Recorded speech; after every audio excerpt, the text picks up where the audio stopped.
Good morning. I bring you greetings from Memphis, Tennessee. I'm Dale Chrystie, business fellow and blockchain strategist with FedEx. I appreciate the invitation to join everyone today. I hope you're safe and well.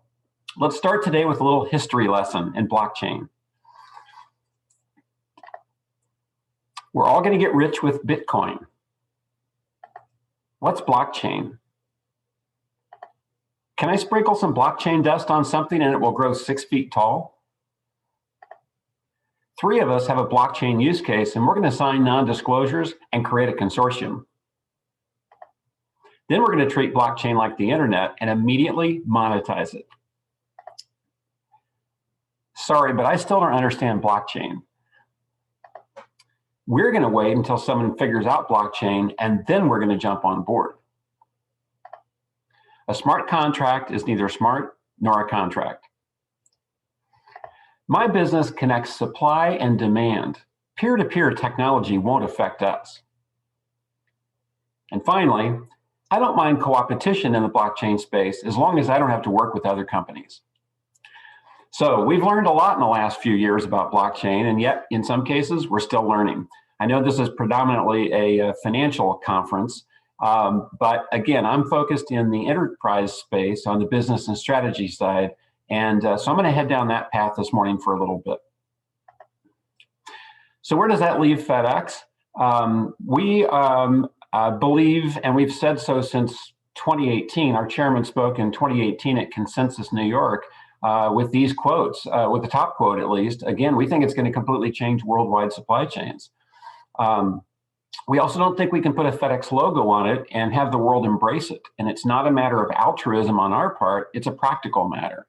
I get asked all the time, you know, is it going to be public or private? And the answer is it depends. The answer is it's going to be all of those things. It's not going to be one size fits all or only one. In our case, from a global commerce point of view, we actually think open is inevitable. And so we believe it's going to be public. We think the dominant design ultimately will be open.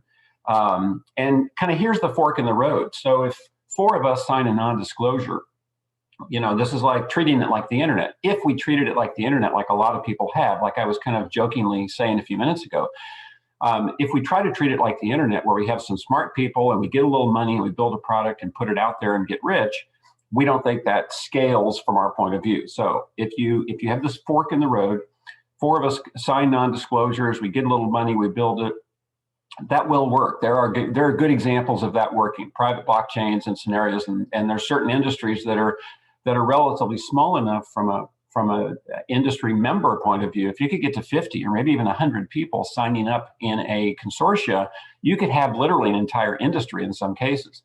We think that will work, and we're seeing it work in some cases. However, on the other side of the fork, from a global commerce point of view, we go to 220 countries and territories. Our default position, I have the luxury of the default position being the International Space Station. And at that level, there is no FedEx, there is no industry, and there are no borders. So in the global commerce side of things, it's hundreds of thousands of entities all the way to a bicycle delivery company. And we don't think that you can't scale a consortia that big. So that's where we got to the fork in the road.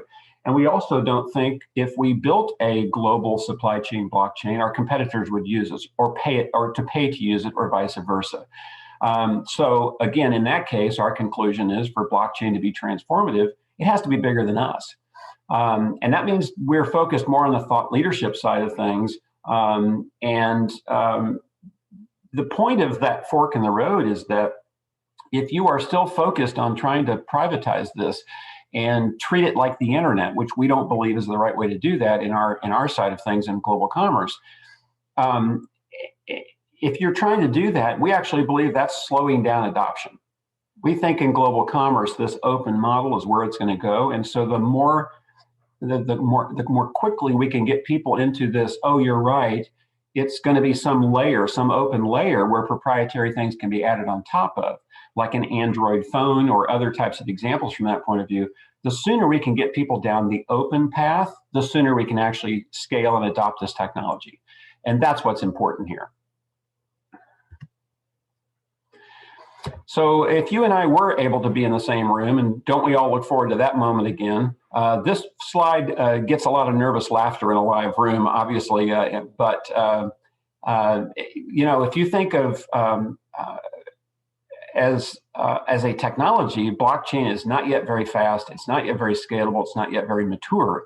But what it does really well. And where authenticity matters, we think it's going to be game changing.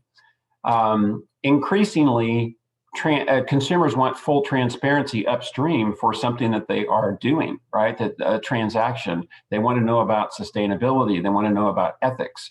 There's all kinds of things where authenticity and provenance matters. Think of global clearance, right? When you order something from across a border or from anywhere, you want to know that it's the actual thing that you order.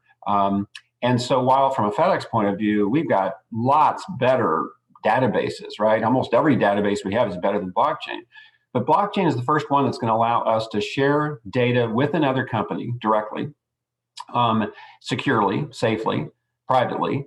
And it also gets us to this notion of peer-to-peer technology, which becomes fascinating for all of the use cases. And I'm going to come back to that in just a second. Just one of the examples is of blockchain is smart contracts. And there's a physical product, right? But there's also going to be this digital version or a digital twin or a blockchain trusted digital twin.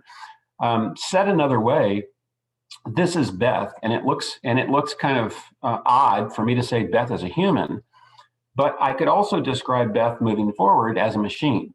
Beth will use smart contracts in many, many, many ways. This may be an example of a e-commerce transaction where she can tell those smart contracts, this kind of code on the cloud, she can tell it to do a number of things. And it will execute on those commands. And within just a few years, I believe that there's going to be potentially 1,000 smart contracts for every Beth, and that essentially this becomes the next huge and biggest consumer group. And it's going to change the way we think of what a consumer is or who my customer is. Has always been a human answer, and it won't necessarily always be a human answer moving forward. So think of supply and demand. You need something and I have something, and neither one of us knows how to reach each other. And along comes some enterprising people to play matchmaker, basically for a price. Most of those business models are simply an algorithm that sits between supply and demand and uses an app or a website or both. One of the first big aha moment for me several years ago now in this was in the crossing a border or the global commerce space, where from a FedEx point of view, Shanghai to San Jose or London to Memphis or something like that, where it goes through a broker and a forwarder and a brother-in-law, and I know some lady, and there's all these people that sit between you and me when I'm ordering this product. And peer-to-peer technology means that if you and I can find each other and do so in a trusted environment, we may no longer need some or all of those middlemen positions, all those people that sit between us. And that by itself becomes pretty transformative. So that's one of the reasons why, although blockchain is not yet very fast or very scalable or very mature, you owe it to yourself and your business model to figure that out, especially if you're in that role. Because somebody will figure out this peer-to-peer nature, and you want to be on the front end of that conversation and not late to the game. So from a C-suite point of view, let's just use the smart contracts as an example. We know there are going to be billions of them in the next few years. The C-suite, so this comes back to this question of, well, is blockchain a technology? And I would tell you, yes, it is a technology, but the important piece from my point of view as a former strategy officer is it's not only a technology, right? The C-suite is charged with risk and opportunity. So let's go around the table. In the example I just showed, the CFO, Chief Financial Officer, would recognize a payment based on that previous slide, essentially of net 0 days, not net 15 or 30 or 60 or whatever the number might be, but in net 0 days. That's going to get their attention immediately. The Chief Information Officer is going to need people to code those smart contracts, right? So now you have their attention. The Chief Legal Officer is essentially going to need bilingual attorneys or lawyers who are fluent in both paper contracts and smart contracts. And now we're halfway around the C-suite. And so it should not just be pointed towards some corner office of innovation or business development or some lone evangelist at a company to take this on. It really is a C-suite discussion. Their focus is risk and opportunity. And again, if there's a business model there that is essentially sitting between supply and demand, it can and likely will be disrupted in the near future. Think about how transformative the letter A has been through standardization. Very, very small things can be transformative. In some cases, I think we might be thinking too big. Again, as I said, the International Space Station focus means that rather than looking as closely as I can to some issue and seeing all the details around it, pulling back sometimes makes it a little easier to see. As I said, at that level, there's no FedEx, there's no industry, there's no borders. Data knows no geographic border, right? Until we tell it that, et cetera, et cetera. But from weights and measures, 5,000 years ago, to screws, to telegraph networks, to electrical measurement, to the alphabet, think of almost everything in our lives is the result of some type of standardization, whether that's a traffic, a four-way stop in the US, or a traffic light, or whatever the case may be. Something has standardized that to increase efficiency and adoption and everything else. And so that standardization also, gets us to more of an enhanced network effect.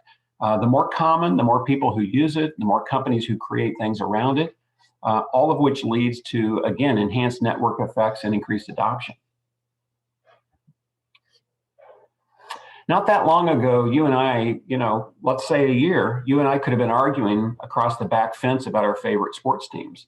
And now differences like that may not matter at all or matter as much. We find ourselves working together across the back fence, across countries, across oceans, to pull together on issues that impact all of us, like providing ventilators, 12 months ago, or PPE, and more specifically, authentic PPE around the world to people that we will never meet. We have no idea who these people are. It didn't matter because we found our way to create a shared purpose, right? And I refer to that as Coopetition.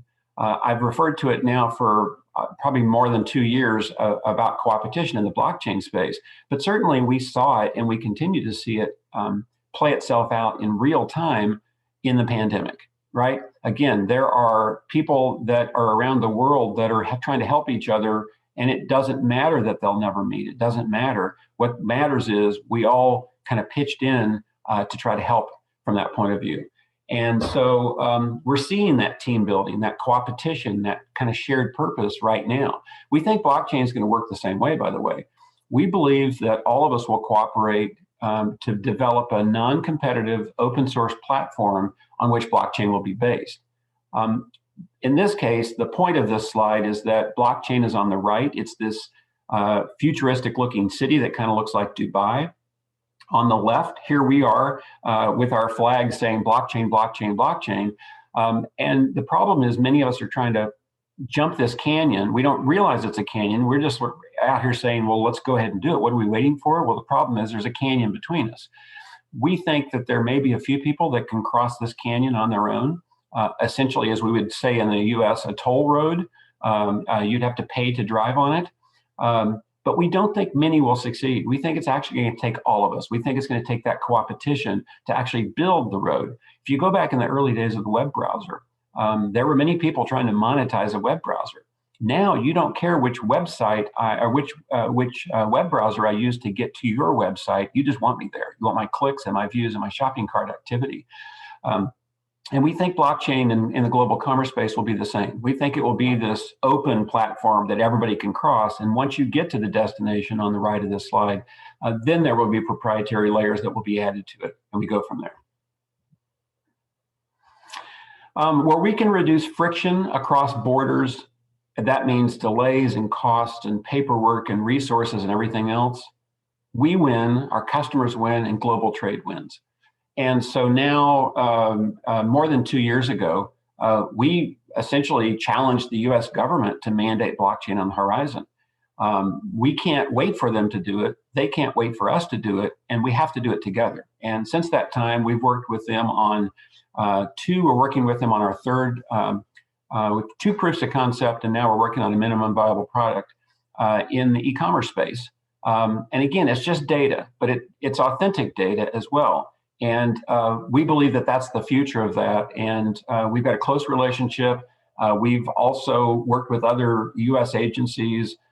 We have contacts with World Customs, World Trade, World Economic Forum, et cetera.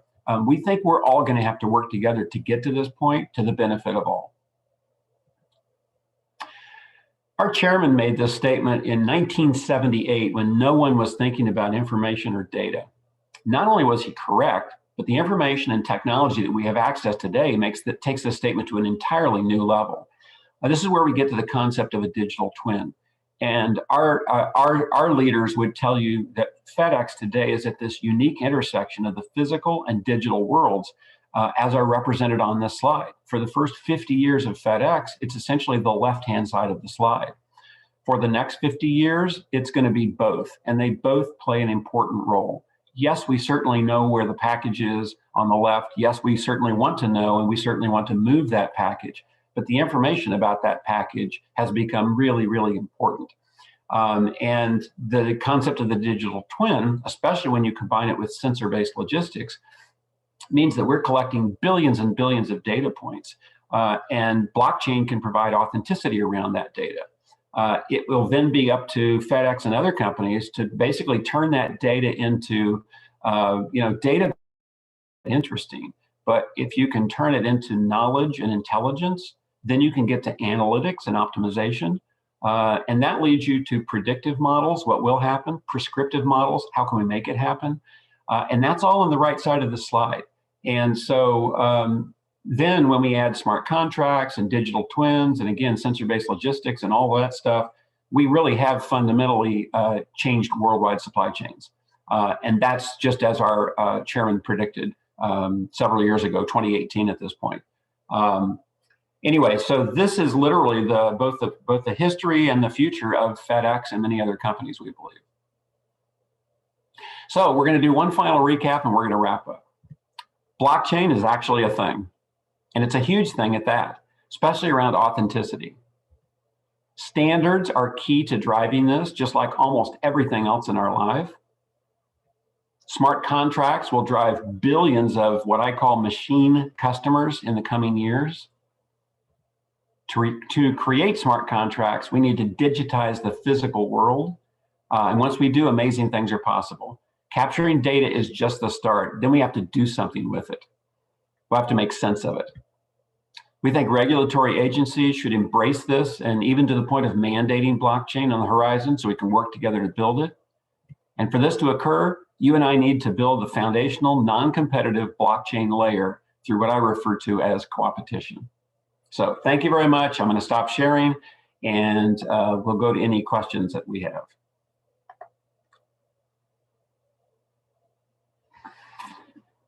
We have one question at this point. Please, if you have other questions, come on in. We have until the top of the hour, and if we wrap up early, we'll wrap up early, and I'll turn it back over to the producers.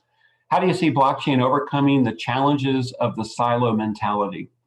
From my point of view, I think that that's really the question of is blockchain a technology? Yes or no? Is it only a technology? And I would say that it is not only a technology. Again, I may be biased, but I am on the business and strategy side. And I would tell you that the longer we treat it as a technology only, the longer it will take for adoption. We have to get it into the C-suite so that the C-suite understands what is your business model. Okay, Mr. Chief Financial Officer, Chief Operating, Chief Legal, what is your business model? And I would argue that in many, many, many, many cases, there is some component of a middleman service that is provided, either directly or indirectly, including FedEx. It's not that we are not a middleman. It's that if somebody's going to potentially disrupt my business because I sit between supply and demand, if I'm in the C-suite, I would want to know that sooner rather than later. Because if I wait for somebody else to figure out my business model, I'm not going to like the results. At that point, I have no options. I've limited my options because it was this weird, mysterious technology that I'm not really sure what it is, and therefore it's scary, and therefore I'm going to stay out of this thing. And as I would say, if you sit on the sidelines passively and try to watch this game and jump in later, I don't think you're going to like the results, especially if you have a middleman scenario within your business model. If you want to sit on the sidelines strategically, look, we've looked at it, we understand what it's going to do and when it's going to happen, and then strategically you jump into the game when you need to. To me, that's the better choice. So, which blockchain do you have experience working with, and which one do you prefer? Again, I'm not on the technology side. We have worked with Hyperledger, we've worked with Ethereum. Again, certainly we believe full scale further out on the horizon. Again, we think open is where this is going to go. There are certainly examples of that. In the US pharma industry, there's a great example. MetaLedger is a great example. We worked with them and a number of our key healthcare customers on a Food and Drug Administration, US FDA pilot a year or so ago. It's a small private blockchain basically, but it's a small industry as well. There's not a million people in that industry. But we are agnostic from a technology point of view. So we aren't painting ourselves into a corner from that point of view. How important, where is it? How important is trust between players in the Coopetition, and how can it be achieved? I would tell you it's absolutely important. It's critical. It will not work unless you can figure out a way to do that. And I've got an example of that. We are part of a trade association called the Global Express Association that almost nobody knows about, which only has 3 members: FedEx, UPS, and DHL. And let me get my timing right here. More than a year and a half ago, we worked together, the 3 of us, FedEx, UPS, and DHL, to create a position paper on blockchain and the open nature of blockchain that we provided to World Customs Organization now about 15 months ago, and later World Trade Organization. Again, we think for this to be transformative, it has to be bigger than FedEx, and we have to be able to walk the talk. And so in, almost 2 years ago now, early 2019, our Chief Information Officer, Rob Carter, came out, and for the first time in almost 50 years as a company, he said, we actually think in this case, open is the answer. And so it's not about where we compete, it's about where we can agree.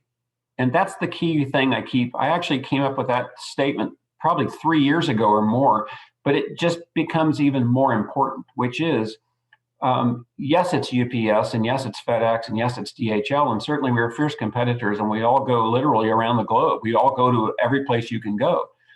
But yet in the US, in terms of vaccine, what they call Project Warp Speed, which is the distribution, the quick distribution of the COVID vaccine, FedEx and UPS work together.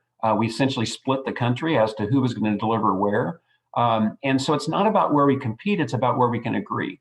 And so I say that in the blockchain space, but it also really has been applicable through the pandemic as well.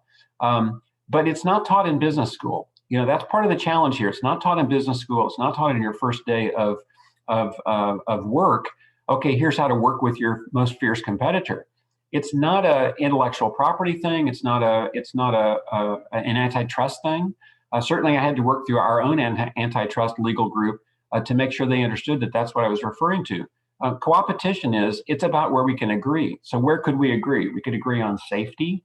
We could agree on the development of a pro-competitive or non-competitive layer.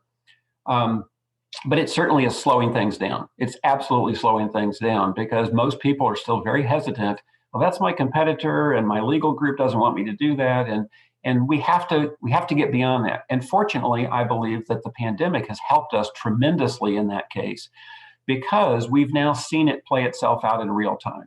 Nobody stopped and asked the legal group, should we work together to get PPE around the world, an authentic PPE or ventilators or whatever the case may be. And so while I was saying this a year and a half ago, yes, we need to use Coopetition to do this.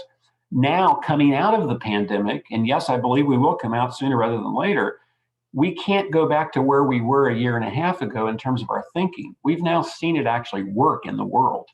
Now we have to bring that focus back to this group and to others and say, look, we know it can work, and we know where we are agreeing, not where we're competing, but where can we agree, we can now accelerate that technology. So anyway, let me look here at the clock real quick. Okay, how are you seeing the narrative of BTC as treasury tool play out in the C-suite, in the context of the broader DLT network, complementary and competitive risk for the attention of your leaders? Again, I want to stay in my lane as much as possible. I'm in the enterprise space on business and strategy. I'll offer a couple of very quick comments, very high-level comments.